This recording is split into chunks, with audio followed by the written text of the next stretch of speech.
Il existe une version de l'histoire économique américaine qu'on enseigne dans les écoles. Elle est nette, linéaire. Elle ressemble à peu près à ceci. Nous étions dans le chaos, désorganisés, noyés sous trop de monnaies concurrentes, trop d'intérêts divergents, puis des hommes avisés à Washington ont rétabli l'ordre. L'ordre fédéral, une monnaie unifiée, le progrès, c'est la version officielle.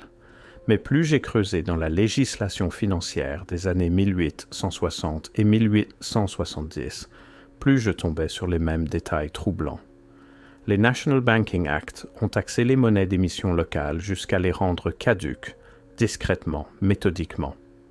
Le Coinage Act de 1873 a retiré l'argent métal du statut de monnaie légale, enfoui dans une législation si dense et si technique que des parlementaires ont admis par la suite ne pas avoir compris ce sur quoi ils venaient de voter. Et ces deux lois ensemble ont fait en sorte que désormais, la seule monnaie que les Américains pouvaient légalement utiliser était une monnaie créée par et devant être remboursée à des institutions bancaires centralisées. Une monnaie adossée non pas à la terre, non pas au grain, non pas à quoi que ce soit qu'un travailleur produisait réellement, mais à la dette publique et au crédit bancaire. D'accord, c'est peut-être propre à l'Amérique. Peut-être une coïncidence. Mais alors, la Grande-Bretagne fait de même en 1844. L'Allemagne suit en 1875. Le Canada se restructure en 1871.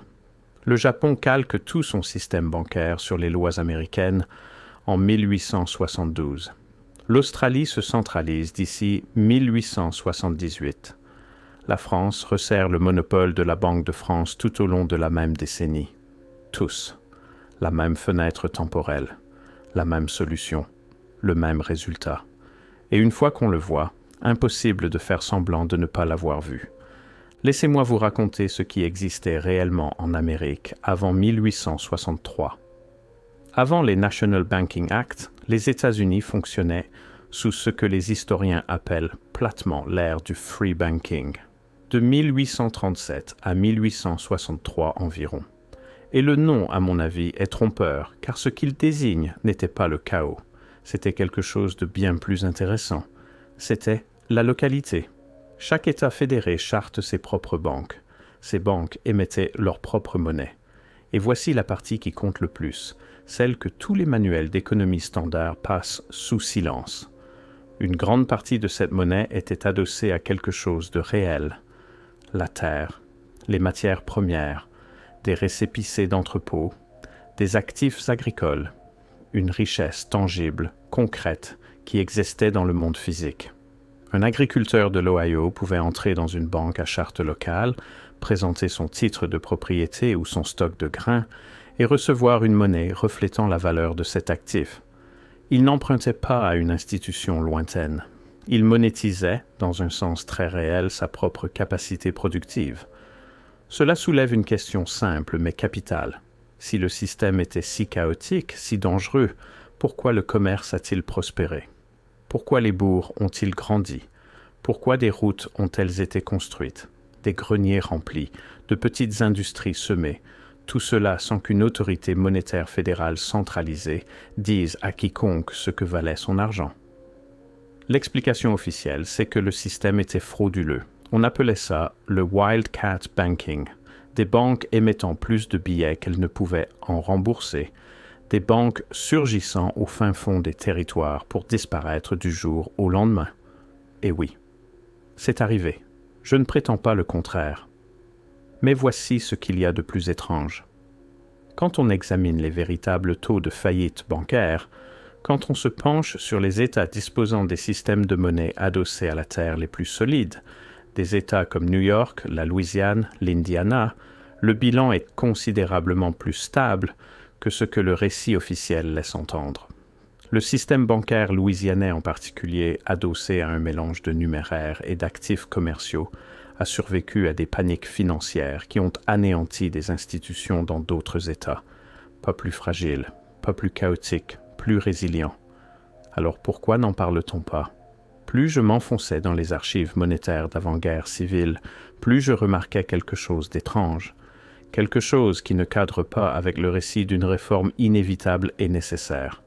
Ce que j'ai trouvé, c'était un système, brouillon, certes, imparfait, sans aucun doute, mais un système dans lequel le pouvoir financier était distribué, dans lequel le rapport d'un citoyen à la monnaie était médiatisé non pas par une autorité lointaine, mais par des institutions dans lesquelles il pouvait en principe entrer, argumenter, demander des comptes. Et puis, 1863, 1864, 1873, 3 textes législatifs, 3 séismes silencieux. Le National Banking Act de 1863, affiné et renforcé en 1864, a accompli plusieurs choses qui paraissent administratives et rébarbatives jusqu'au moment où on les examine de près. Il a créé un système de banques à charte nationale. Ces banques nationales pouvaient émettre une monnaie standardisée, les National Banknotes, mais à condition d'acheter des obligations d'État américaines et de les déposer auprès du contrôleur fédéral de la monnaie. La monnaie qu'elles émettaient ensuite n'était plus adossée à des actifs locaux, ni à la terre, ni au grain, ni à aucune richesse productive tangible, mais à la dette publique. Le gage avait basculé des actifs productifs aux engagements de l'État, des choses qui existaient dans le monde physique aux promesses formulées par le pouvoir. Et l'État a ensuite taxé l'ancienne monnaie jusqu'à l'extinction. Une taxe de 10% a été prélevée sur les billets des banques d'État. Pas interdits purement et simplement, pas déclarés illégaux par décret, juste taxés, progressivement, implacablement, jusqu'à ce qu'il ne soit plus économiquement viable de les émettre. Cela soulève une question simple mais capitale. Pourquoi taxer plutôt qu'interdire? Si l'ancienne monnaie était véritablement dangereuse, si elle était vraiment frauduleuse et chaotique, pourquoi ne pas simplement la proscrire? Pourquoi recourir au mécanisme plus lent et plus discret de la fiscalité pour parvenir à ce qu'une interdiction directe aurait pu accomplir? La réponse, je crois, tient peut-être à ce que le mécanisme plus lent dissimule. Une interdiction, ça se voit. Une interdiction engendre de la résistance. Une interdiction laisse un enregistrement historique clair de ce qui a été perdu et pourquoi. Mais une taxe ressemble à de la politique fiscale, à de la gestion économique, aux affaires ordinaires de la gouvernance. Pas une prohibition, pas une saisie, pas une déclaration de guerre à la souveraineté monétaire locale. Juste une taxe, juste de la paperasse. Et c'est là que les National Banking Act deviennent impossibles à ignorer. Voici maintenant 1873, le Coinage Act, une loi que certains contemporains appelaient déjà le crime de 73. Le Coinage Act a réorganisé le monnayage américain et, ce faisant, a discrètement omis le dollar en argent standard de la liste des pièces à frapper. L'argent métal était une monnaie légale depuis la fondation de la République, depuis 1792. Pendant 81 ans, l'argent, c'était la monnaie, établie, constitutionnelle, réelle. Et puis, dans un texte législatif si dense, si technique, si délibérément ardu à déchiffrer que bon nombre des parlementaires qui l'ont voté ont ensuite affirmé ne pas avoir compris ce qu'il contenait, l'argent avait disparu. Ce qu'il y a de plus troublant, c'est que l'omission n'a pas été annoncée. Elle n'a pas été débattue ouvertement. Elle était enfouie, nichée dans les spécifications techniques des poids et compositions du monnayage, là où seuls ceux dotés d'une expertise particulière ou d'une connaissance préalable sauraient reconnaître ce qui se tramait. Cela soulève une question simple mais capitale. Qui profite de la démonétisation de l'argent? L'argent était abondant dans l'Ouest américain. L'argent était accessible. L'argent était décentralisé, on pouvait l'extraire, l'affiner, l'apporter à la monnaie. C'était une matière première dotée d'une valeur intrinsèque, qui existait indépendamment du bilan de n'importe quelle banque, de l'émission d'obligations de n'importe quel gouvernement, de la décision d'étendre ou de retenir le crédit de n'importe quelle institution centralisée. L'or, en revanche, était rare, concentré, détenu en grande quantité par un très petit nombre d'institutions et d'individus. Arrimer le système monétaire à l'or seul, effet de la loi de 1873, revenait à l'arrimer à quelque chose que seuls quelques-uns pouvaient contrôler. Le schéma se répète avec une précision troublante. D'abord, taxer jusqu'à l'extinction la monnaie d'émission locale, ensuite, retirer le métal accessible du statut de monnaie légale, puis standardiser autour des actifs restants, obligations d'État, or, qui se trouvent être concentrés dans le moins grand nombre de mains. Pas une réforme, pas une simplification, pas une modernisation, une consolidation. Je veux m'arrêter ici pour vous poser une question. Et si ce n'était pas seulement une histoire américaine, car plus je m'enfonçais dans l'histoire monétaire d'autres nations en voie d'industrialisation durant la même période, des années 1860 aux années 1880, plus le schéma se répétait, avec une précision troublante. La Grande-Bretagne avait déjà largement centralisé l'autorité monétaire par le Bank Charter Act de 1844, qui accordait à la Banque d'Angleterre le monopole de l'émission de billets et arrimait la monnaie à l'or. Avant cette loi, des banques privées à travers l'Angleterre et l'Écosse émettaient leurs propres billets, adossés à leurs propres actifs, responsables devant leur propre communauté locale. Après 1844, une seule banque, un seul billet, un seul étalon. Et cet étalon adossé à ce que détenait l'institution centrale, non à ce que produisaient les communautés locales. Le Canada. La loi sur les billets du Dominion de 1868 et la législation bancaire qui a suivi dans les années 1870 ont évolué agressivement vers le contrôle fédéral de l'émission monétaire, restreignant la capacité des institutions provinciales et privées à émettre des billets concurrents. L'Allemagne. La Reichsbank a été fondée en 1876, consolidant l'émission monétaire d'une multitude de banques d'État en une seule institution nationale dans le sillage de l'unification allemande, le Japon. Le National Bank Act de 1872, calqué explicitement, et je dis bien explicitement, sur le National Banking Act américain de 1864, a créé un système centralisé remplaçant les arrangements monétaires chaotiques mais ancrés localement de la période féodale.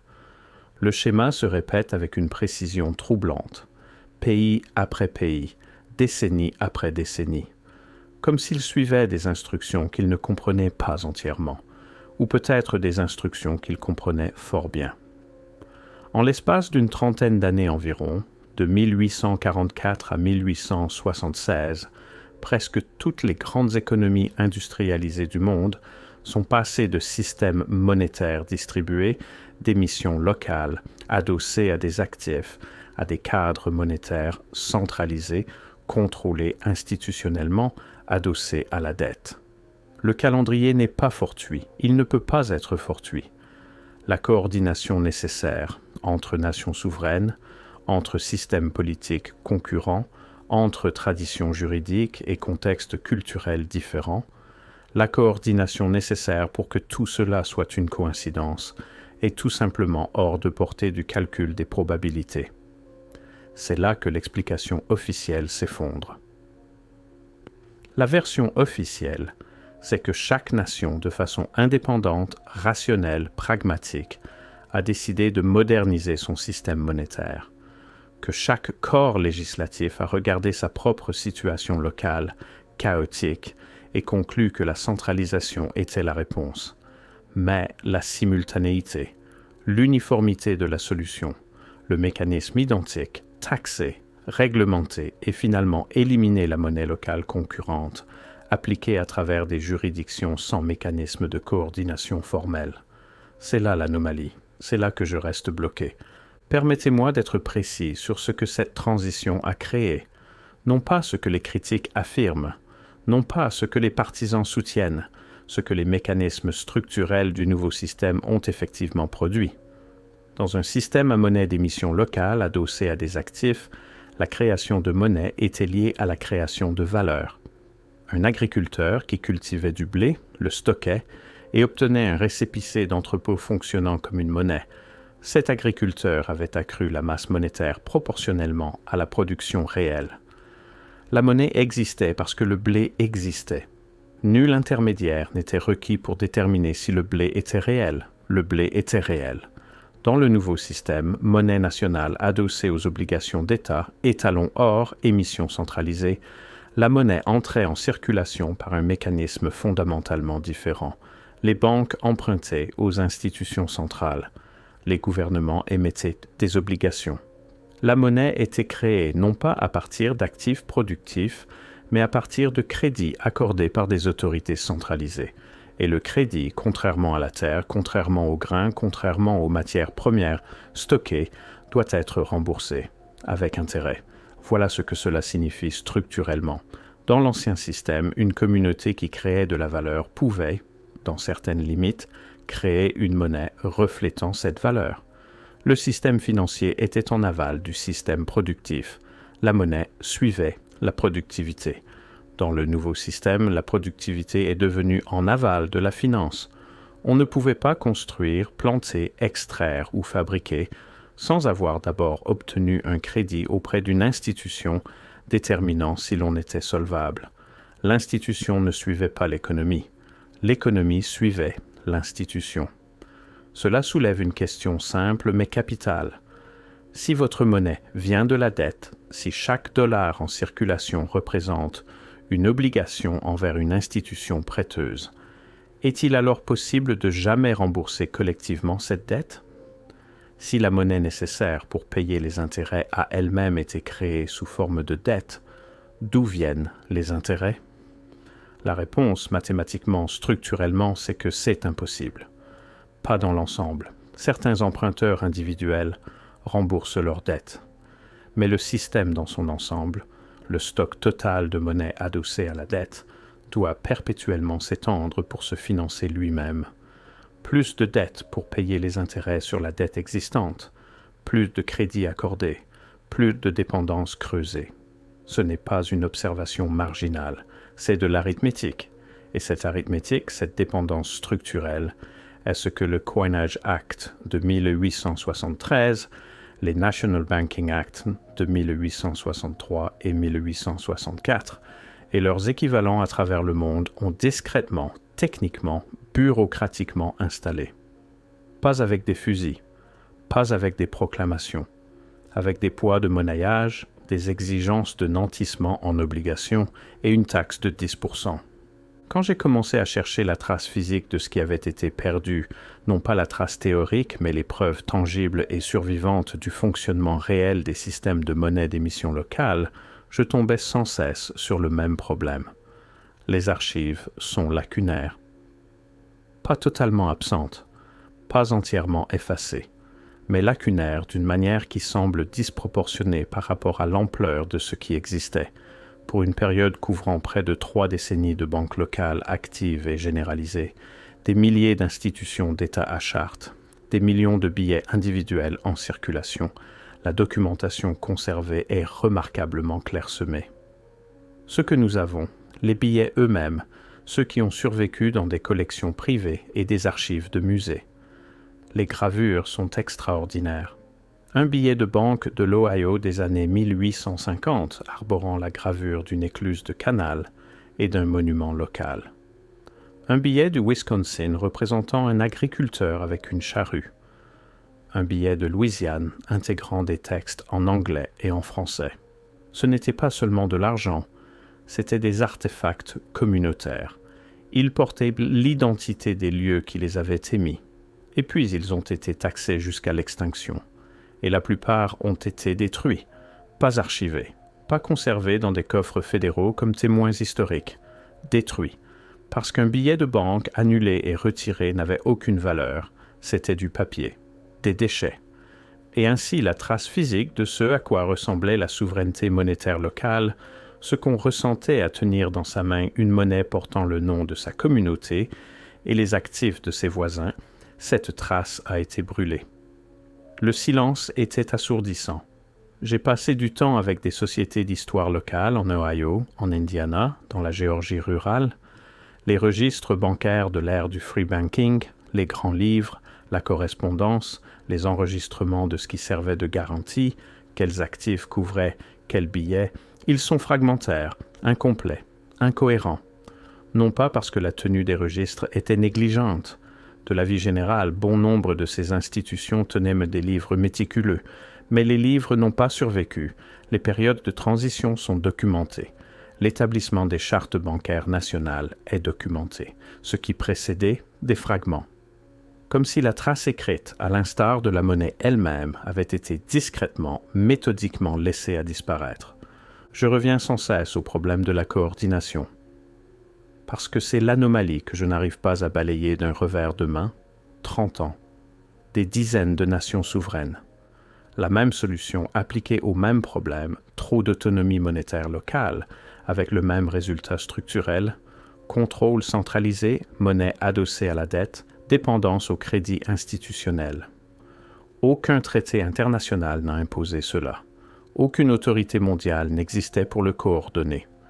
Les nations impliquées étaient, à bien des égards, des rivales en compétition, la Grande-Bretagne et l'Allemagne, les États-Unis et la Grande-Bretagne, le Japon se positionnant face aux puissances occidentales. Elles avaient toutes les raisons de diverger, de se différencier, d'expérimenter. Et pourtant le schéma se répète, avec une précision troublante. L'épreuve suggère quelque chose de bien plus grand qu'une série de décisions rationnelles indépendantes. Elle suggère la possibilité d'un cadre partagé, un ensemble commun d'idées, circulant parmi les élites économiques et politiques des nations industrialisées, des idées sur ce que devrait être la monnaie, qui devrait la contrôler, et comment ce contrôle devrait être institutionnalisé. Nous savons que ces réseaux existaient. La correspondance entre les responsables du Trésor américain et leurs homologues britanniques dans les années 1860. La modélisation explicite de la législation bancaire japonaise sur des précédents américains. L'influence de la pensée monétaire allemande sur la conception institutionnelle américaine. Les réseaux étaient réels. La communication était réelle.